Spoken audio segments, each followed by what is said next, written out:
privileged to bear during so much of my life and duty. I think he'll change. He is committed to his own level of service, and that will remain true. The British monarchy has survived 1,000 years of war, betrayal, and reinvention. It has outlasted dynasties that seemed invincible. It has bent, cracked, and never broken. But in the spring of 2026, something is unfolding inside Buckingham Palace with no real parallel in modern royal history. Not an abdication, not a constitutional crisis. Something quieter, more calculated, and far more consequential. A reigning king is deliberately transferring his authority. Not because he's being forced, not because the public demands it, but because he has made a cold, clear-eyed decision that the monarchy's survival depends on it. King Charles III is stepping back, Prince William is stepping forward, and standing directly in the path of that transfer is the one person nobody expected to become the obstacle, his own wife, Queen Camilla. This is not tabloid speculation. The evidence is real, the source is credible, and the internal power dynamics of Buckingham Palace have shifted in ways that are now visible, documented, and irreversible. What is happening inside that palace right now is the most dramatic reshaping of royal power in living memory. The day that changed everything.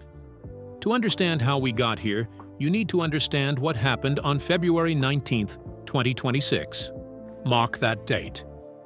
Historians may one day point to it as the moment the modern British monarchy was forced to confront its deepest contradictions, and chose finally to act. On that day, Prince Andrew Mountbatten-Windsor, Duke of York, son of the late Queen Elizabeth II, a man who had been shielded, protected, and quietly managed by the palace machine for decades, was arrested. The charges were explosive, allegedly sharing confidential government documents with individuals connected to the Jeffrey Epstein network. Let that fully land. A sitting member of the British royal family, arrested, on charges directly tied to the most toxic, most globally scrutinized criminal case of the 21st century. The palace did not just go into crisis mode, it went into freefall. Within hours, every major news organization in the world had reporters outside the gates of Buckingham Palace. Social media erupted. Politicians in Westminster began fielding questions they desperately did not want to answer. And inside the palace itself, the phones were ringing, the corridors were alive with urgent, whispered conversations, and the people who were supposed to manage exactly this kind of catastrophe were frozen. Almost everyone was frozen, but not William. According to multiple sources close to the royal family, Prince William had been quietly preparing for this moment for years, not hoping for it, not planning for it in some cynical, calculating way, but bracing for it, because he had seen the trajectory more clearly than anyone else in that family, and he had been warning about it for years. Royal commentator Maureen Callahan, speaking to the Daily Mail, described Charles as having effectively all but handed over the crown in the immediate aftermath of Andrew's arrest, adding that Charles had preferred not to be involved in these matters, even as they threatened the very future of the institution he had waited his entire life to lead. Read that sentence again. The sitting king preferred not to be involved in a crisis that threatened his family's survival as the ruling house of Great Britain. That tells you everything you need to know about why William has become indispensable.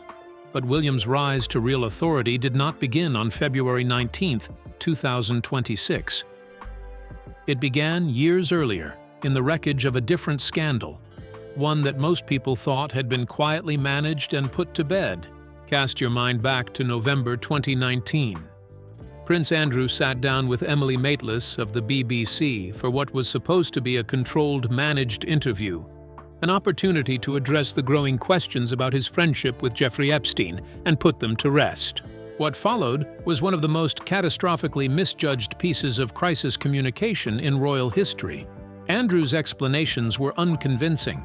His lack of apparent remorse for associating with a convicted sex offender was staggering. His attempt to use a medical condition as an alibi, the famous claim that he could not sweat, became instant global mockery. And while the world watched that interview with a mixture of horror and disbelief, William watched it with something different: cold fury. According to author Russell Myers, who wrote the biography William and Catherine, palace aides had been warning about Andrew's behavior and judgment for years before that interview. William had taken those warnings more seriously than almost anyone else in the family. After the BBC disaster, he went directly to both King Charles, then still Prince of Wales, and to the late Queen Elizabeth II. His message was not diplomatic. It was stark and unambiguous. Andrew needed to be removed from royal duties immediately, not quietly managed, not temporarily sidelined. Fully removed. No half measures. At the time, those warnings were largely ignored.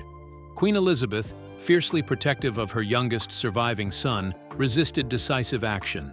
Charles found himself caught, as he so often did, between loyalty to family and concern for the institution. The palace chose the path it almost always chose when forced to choose between protecting a person and protecting the monarchy's reputation. It chose the person. William reportedly told senior royals that the monarchy's relationship with the public was hanging by a thread, and that protecting the institution had to take precedence over protecting any individual, regardless of their blood or their title. He argued that the cost of continued association with Andrew would be paid not by Andrew, but by the crown itself, by the public trust that the monarchy depends on for its very legitimacy. Those words fell on deaf ears in 2019. By 2026, they had become prophecy. Now, with Andrew arrested and Charles fighting his own battle with cancer, William is no longer the heir waiting patiently in the wings. He is, by every credible account, the man actually making the decisions that matter. Here is the first question we want you to hold in your mind as this story unfolds. Was William right to push as hard as he did, as early as he did, even when the family wasn't ready to listen? And does being right ultimately justify the way he is now using that authority? Drop your thoughts in the comments. We are genuinely reading them. Charles' cancer and the accelerated succession. To understand why William's ascent to real power is happening right now, in 2026, and not in 5 or 10 years' time, you have to understand the extraordinary physical and emotional weight that King Charles III has been carrying since the moment he put on the crown. Charles became king in September 2022. He was 73 years old, the oldest person ever to ascend the British throne. He had waited longer than any heir in history. His entire life, stretching back to his childhood in the 1950s, had been lived in preparation for a role that kept receding into the distance, kept deferring itself, kept asking him to wait just a little longer. And then, finally, it came. And then, barely 17 months after his coronation, his body began to betray him. In February 2024, King Charles was diagnosed with cancer. The specific type has never been publicly disclosed, and the palace has been careful to manage the flow of medical information with the precision of a surgical team. But treatment began immediately. Throughout 2024 and into 2025, Charles continued his public duties, appearances, engagements, diplomatic functions, while quietly undergoing treatment. It was, by any objective measure, a remarkable act of duty and personal discipline. A man in his 70s, newly crowned after a lifetime of waiting, facing a serious illness and choosing to keep showing up. There is something genuinely admirable in that, even for those who are skeptical about the monarchy as an institution. But here is the second blow that most people have not fully registered in terms of its combined impact on the monarchy's stability. In March 2024, Princess Kate, the Princess of Wales, the most popular and arguably the most strategically important royal in the family, announced her own cancer diagnosis. She had undergone what was described as a planned abdominal surgery. Following the discovery of cancer cells, she began a course of preventative chemotherapy. she stepped back from public duties for several months. Consider what that moment looked like from inside the palace walls. The king was fighting cancer. His daughter-in-law, the woman who had been doing the most to modernize the monarchy's public image, to connect it to younger generations, to make it feel relevant and warm and human, was fighting cancer.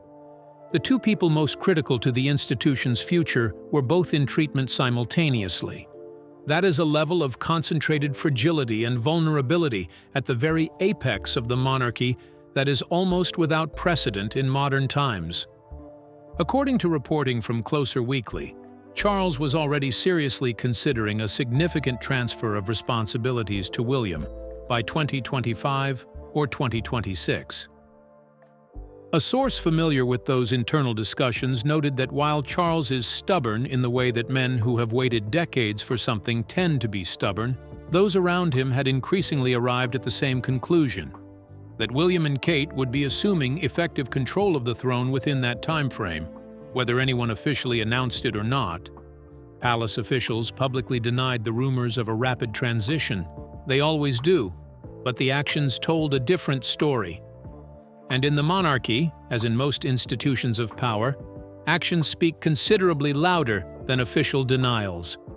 In 2025, King Charles made a decision that, to most outside observers, probably looked like a minor administrative update.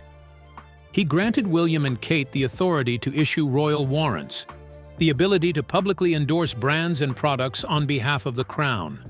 You might be thinking, so what? They can put a royal seal on a jar of marmalade. How does that matter? In the language of the monarchy, it matters enormously. Royal warrants have historically been one of the most closely guarded privileges of the crown.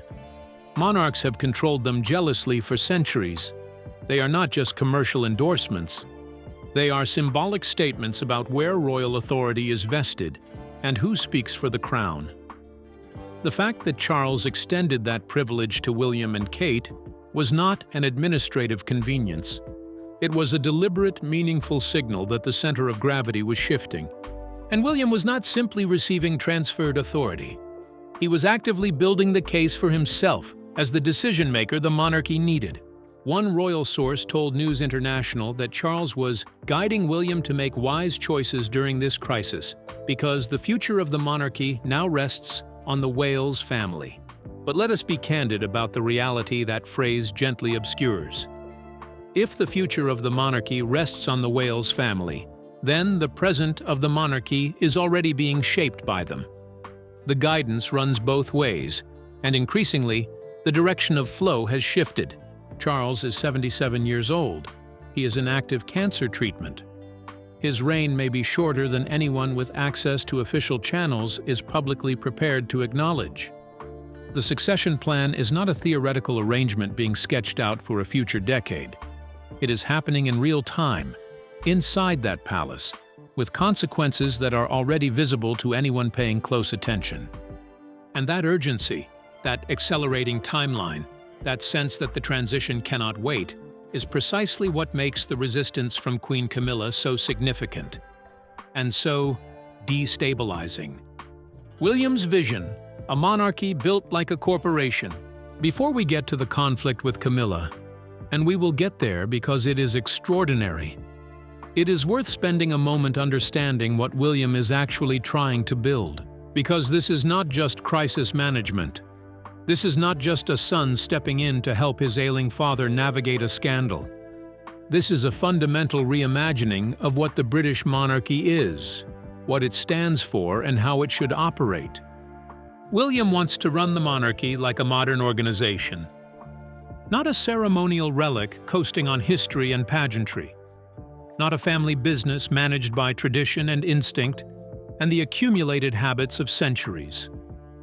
A structured, transparent, accountable institution with clear lines of authority, measurable objectives, and zero tolerance for the kind of deliberate opacity that has historically allowed scandals not just to happen, but to fester and grow for years before anyone was forced to address them.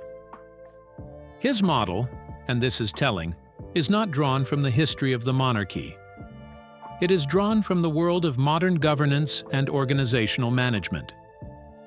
The royal foundation, the charity that William runs alongside Kate, operates with a CEO, a board of directors, publicly stated objectives, and regular public reporting.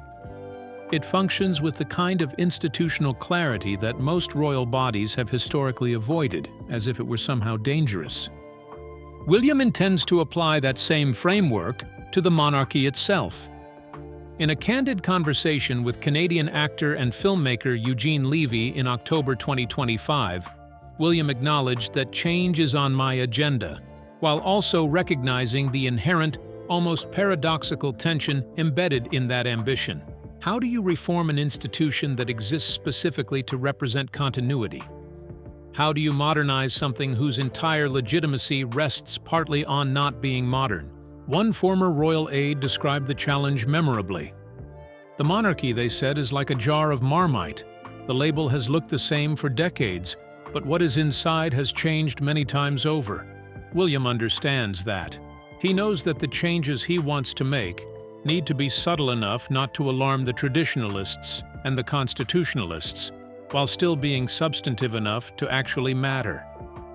His management of the Duchy of Cornwall, the vast estate he inherited when Charles became king, gives us a concrete preview of how he operates when he has real authority.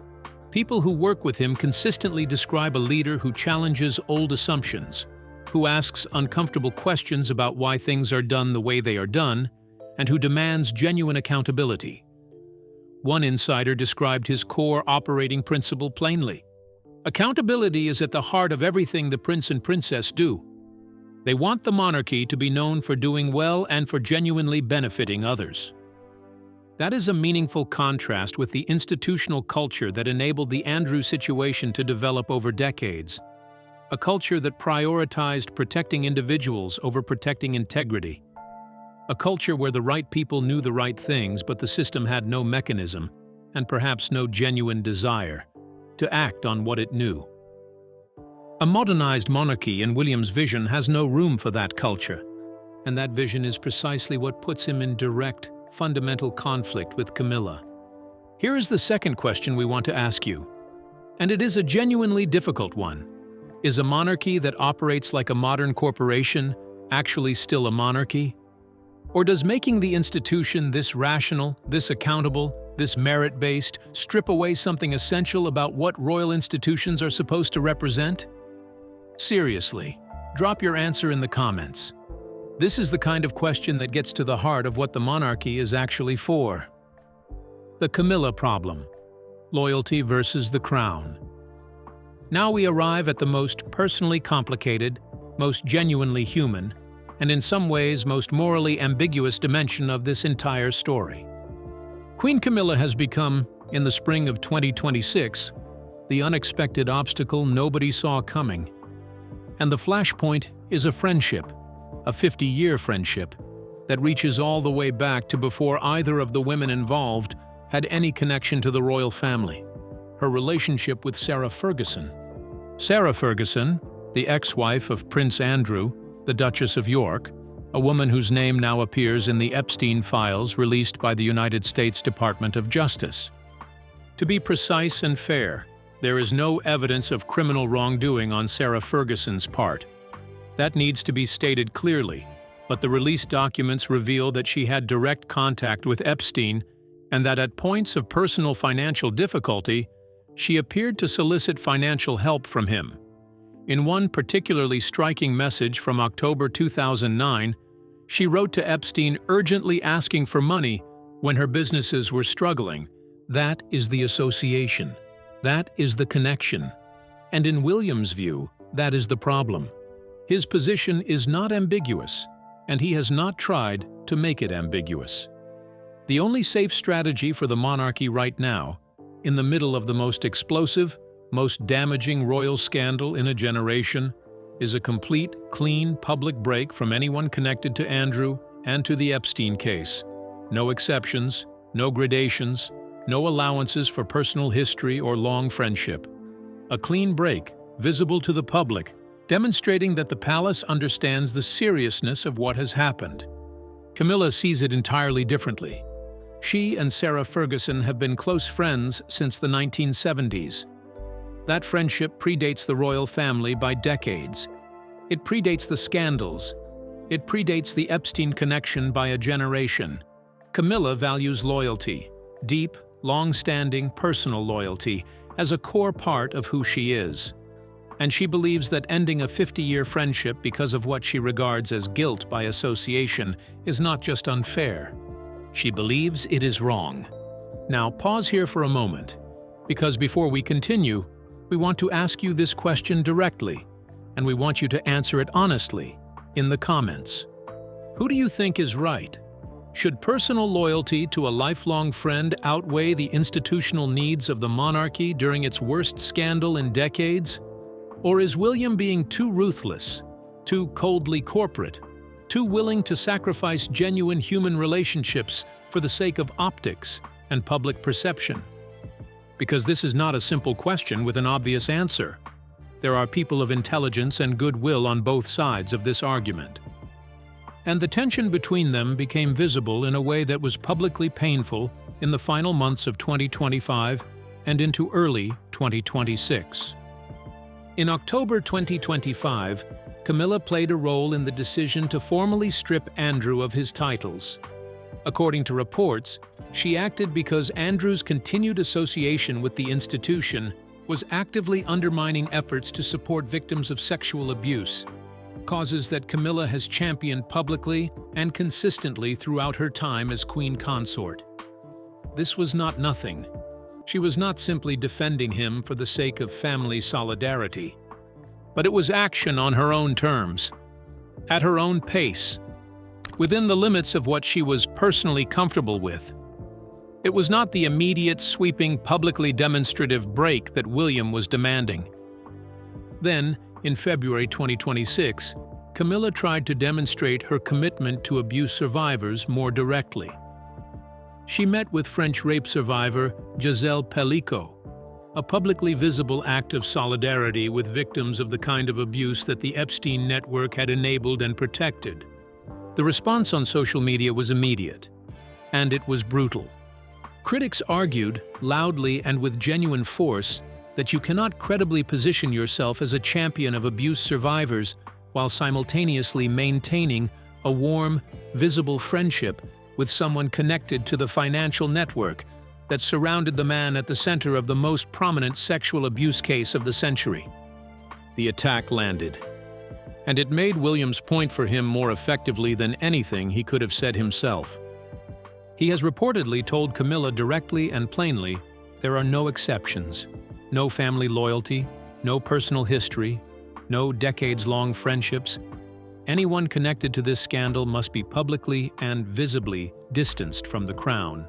And if Camilla cannot accept that, if she continues to resist, William is prepared to work around her, reduce her influence, and simply wait until the moment he becomes king and Kate becomes queen consort. That is an ultimatum, from a future king to a sitting queen consort. And the fact that it has been delivered and that everyone inside the palace knows it has been delivered tells you something extraordinary about how completely the power structure has already shifted. Kate versus Camilla, the real power struggle. If the conflict between William and Camilla is fundamentally a battle over institutional strategy, the conflict between Kate and Camilla runs deeper. It is more personal, more immediate, and by many accounts, more consequential for the day-to-day reality of life inside the palace. In the days and weeks following Andrew's arrest, Princess Kate was not standing quietly behind her husband offering emotional support. She was in the room. According to sources from the National Examiner, Kate has been actively coordinating with palace staff on the public response to the Andrew crisis, consulting with legal advisors, and ensuring that William's crisis management strategy is being implemented consistently and effectively across the institution. She is not functioning as a supportive partner, she is functioning as a co-strategist, and Camilla hates it. An insider described the dynamic with unusual directness. Camilla doesn't like Kate getting involved. Their relationship has always carried a degree of tension, the friction between the generation that holds the title and the generation that holds the future. But now, with Kate visibly stepping into a genuine leadership role during the most serious crisis the monarchy has faced in decades, that tension has escalated into something sharper. Camilla has reportedly accused Kate of making both her and Charles look weak, as if the king cannot handle this situation without assistance from the next generation, as if the reigning monarch requires his son and daughter-in-law to manage his own family's crises for him. Sit with that accusation for a moment. The palace is in crisis. A member of the royal family has been arrested on charges tied to the most toxic scandal of the era. Public support for the monarchy is declining, and the primary concern being voiced by the Queen Consort is about optics, specifically whether her husband looks capable of handling things on his own. Charles, to his clear and considerable credit, does not see it that way. He has reportedly defended Kate consistently whenever Camilla raises these criticisms, telling her plainly and repeatedly that Kate is only trying to help, and that the monarchy needs all the help it can get.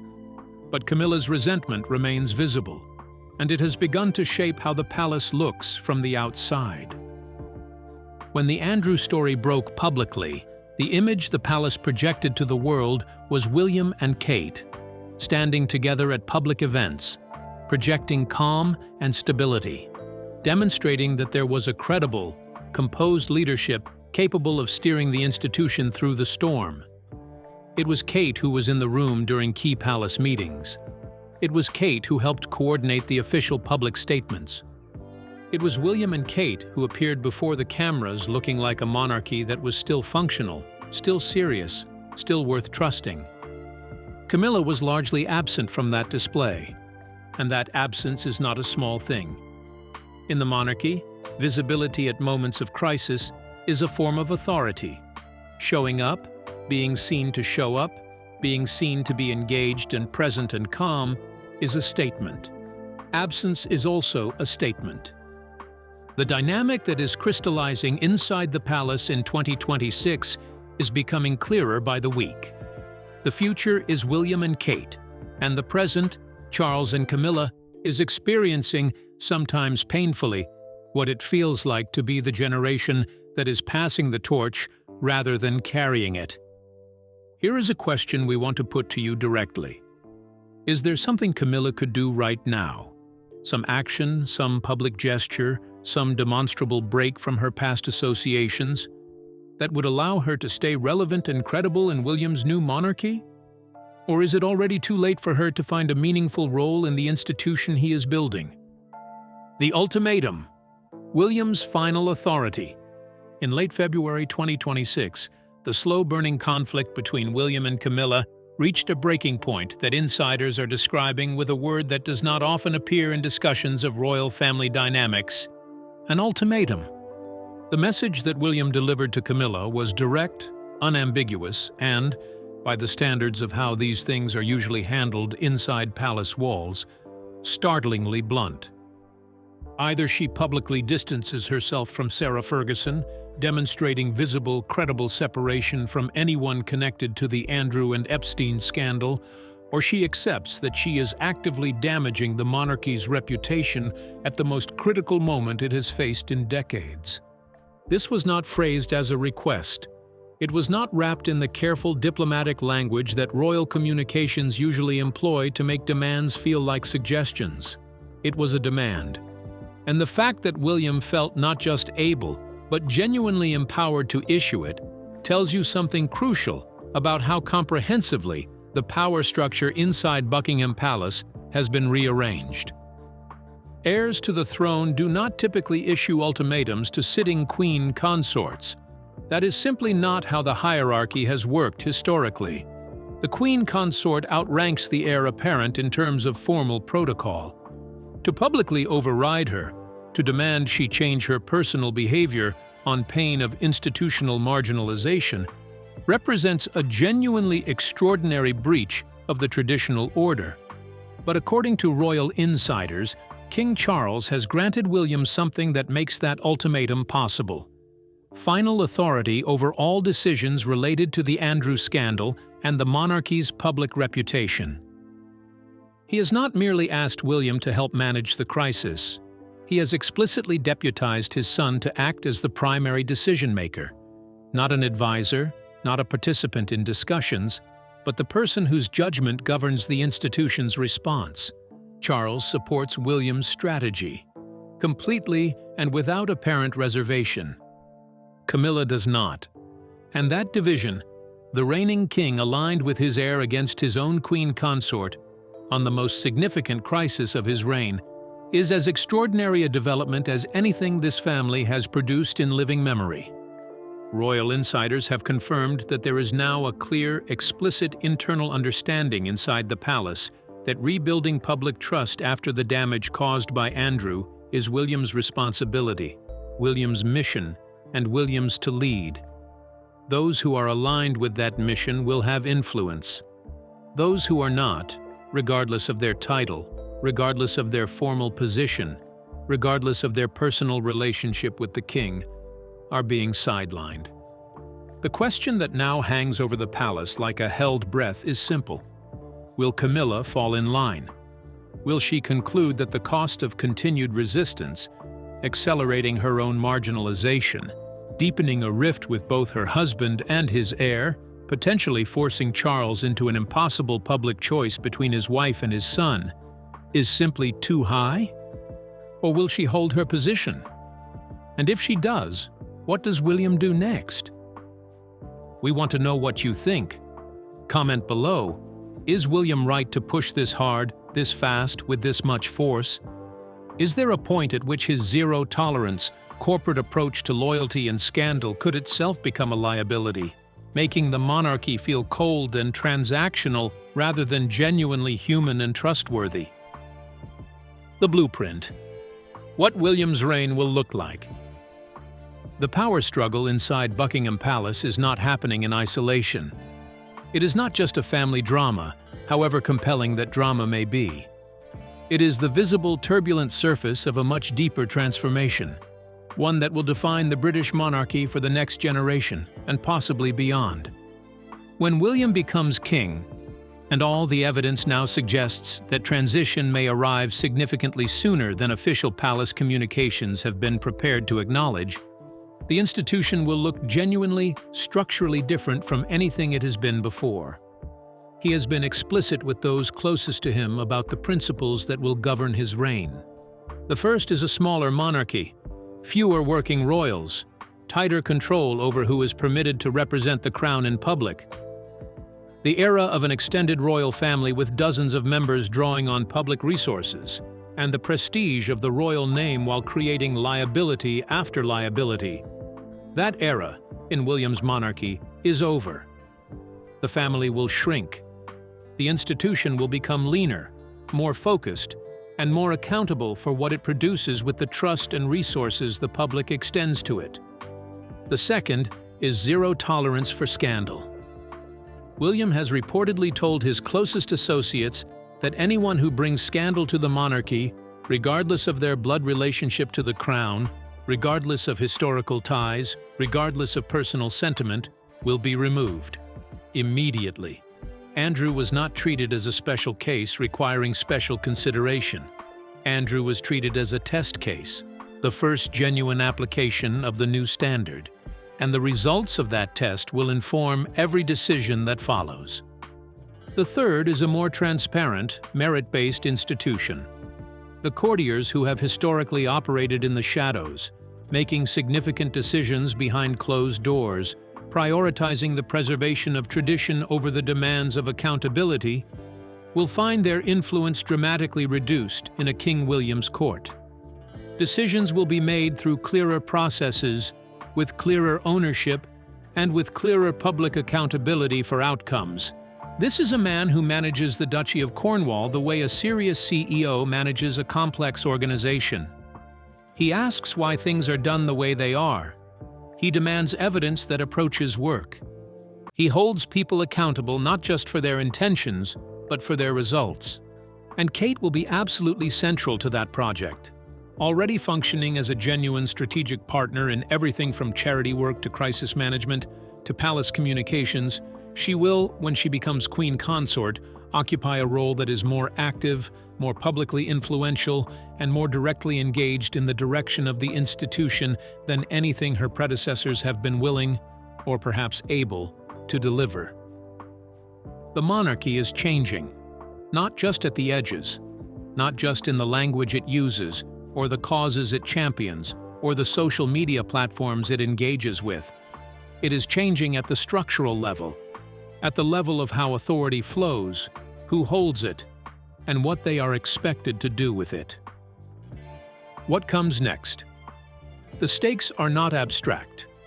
The months ahead are critical, and we do not use that word lightly. The Andrew scandal is far from resolved. Criminal charges remain a live possibility. New revelations connected to the ongoing legal proceedings around the Epstein network continue to emerge, and every new development sends fresh shockwaves through the palace. Each new wave reinforces William's authority, because in a sustained crisis, people turn to whoever appears to have a plan, whoever projects genuine confidence and clarity, whoever seems to understand not just what is happening, but what needs to happen next. And that person, inside the palace and increasingly in public perception as well, is William. But here is the broader context that makes all of this more urgent than any single scandal, however significant. A YouGov poll from early 2026 showed that support for the monarchy among people under 45 in the United Kingdom has fallen to its lowest recorded level. Not just a dip, the lowest level ever measured. The next generation of British citizens, the people who will determine whether the monarchy survives another century or whether the quiet, persistent calls for abolition eventually gather enough force to become something more, are watching. They are watching whether the transformation William is promising is real, or whether it is, in the end, just another carefully managed royal performance designed to look like change, while everything that actually matters stays exactly the same. The stakes of that question are not abstract. The survival of the institution is not guaranteed. It never has been. And the people inside those palace walls know it. If the monarchy can demonstrate genuine accountability, visible reform, a credible and sustained break from the behavior that enabled the Andrew situation to develop over decades without real consequence, it may emerge from this period of crisis stronger than it entered it. More trusted, more legitimate, more fit for the century it is trying to survive. If it cannot, if the public perception takes hold that nothing has truly changed, that the same patterns of protection and opacity and prioritizing family over institution still govern how the palace operates, then the calls for abolition will get considerably louder, and the monarchy will have no one to blame but itself. Here is the final question we want to leave you with, and it is the most important one. Is the British monarchy capable of the kind of genuine, structural, sustained reform that William is describing? Or is the institution too embedded in tradition, too dependent on the personalities and relationships that define its history, too resistant to the transparency that modern citizens expect from institutions that ask for their trust and their money? Can it truly change from within, or does real change require pressure from outside? That is the question that will define the next decade of royal history. And right now, in 2026, we are watching the answer being written in real time. The transfer is already complete. Let's be honest about where things actually stand. King Charles is still king. His name appears on official documents. His portrait hangs in government buildings. He chairs the meetings that monarchs chair. He wears the crown on the occasions that require the crown to be worn. None of that has changed on paper. But the real authority, the strategic authority, the crisis management authority, the authority to make the decisions that will determine whether this institution survives the next decade with its credibility intact, is William's. Not officially, not through any public announcement or constitutional process, but functionally, actually, in the way that power actually works when it shifts from one generation to the next. Queen Camilla is still queen consort. She still wears the title. She still appears beside Charles at official functions. She still occupies the role she spent decades working toward, and that she finally reached when Charles took the throne in 2022. But the woman who is actually shaping the palace response to the most serious crisis the monarchy has faced in a generation is Kate Middleton, the woman actually in the room when the decisions are made, the woman actually coordinating the strategy that will determine whether the British monarchy emerges from this period of crisis with its legitimacy intact. And everyone inside those palace walls knows it. The old generation is officially in charge. The new generation is actually running things. That is the extraordinary, somewhat vertiginous reality of the British monarchy in the spring of 2026. And it is a reality that nobody planned for, nobody officially announced. Nobody has had the courage to publicly acknowledge in the terms it deserves. And nobody can now reverse. William's authority will only grow as the Andrews scandal continues to develop. Charles's health and age make the long-term picture inevitable. And Camilla's resistance, however understandable it is on a purely human level, however much you might sympathize with a woman defending a 50-year friendship against institutional pressure, is, in the coldest political terms, a rearguard action against a tide that has already turned. The monarchy is reinventing itself. Not gracefully, not neatly, not without genuine human pain and real family cost, and the kind of bitter private arguments that leave marks that do not fully heal. But it is reinventing itself, and the man driving that reinvention is Prince William, armed with final authority from his father, backed by his wife, utterly convinced that the institution he is inheriting must change or face something far worse than scandal, and apparently willing to push as hard and as fast as the situation demands. Yeah, what do you think about everything we've covered today? Is William right to push this hard and this fast? Is there a version of this story where his zero-tolerance approach creates its own problems? Where a monarchy stripped of personal loyalty and human warmth becomes something cold and transactional that the public likes even less than the one it replaced? Is Camilla wrong to resist? Or is there something genuinely admirable in her refusal to abandon a lifelong friend simply because an institution has decided that friendship is inconvenient? Does loyalty of that depth and duration deserve more respect than William is prepared to give it? And what about Charles? Is handing over authority to William while Camilla still sits beside him as queen consort sustainable? Or does it create a fault line inside the palace that will eventually force a much more dramatic and public reckoning? Could all of this accelerate the timeline toward abdication? Could Charles reach a point where the gap between his official role and his actual authority becomes untenable, not just for the institution, but for him personally? Tell us what you think in the comments. We are genuinely reading every response. If this breakdown gave you a clearer picture of what is really happening inside Buckingham Palace right now, hit the like button and subscribe, because we are tracking every development in this story as it unfolds, and the next chapter is already being written. In our next video, we go deeper into William's full blueprint for restructuring the monarchy, the specific reforms he is planning, the people he is relying on, and the battles he still has to fight to make his vision a reality. That one is coming very soon. We will see you there.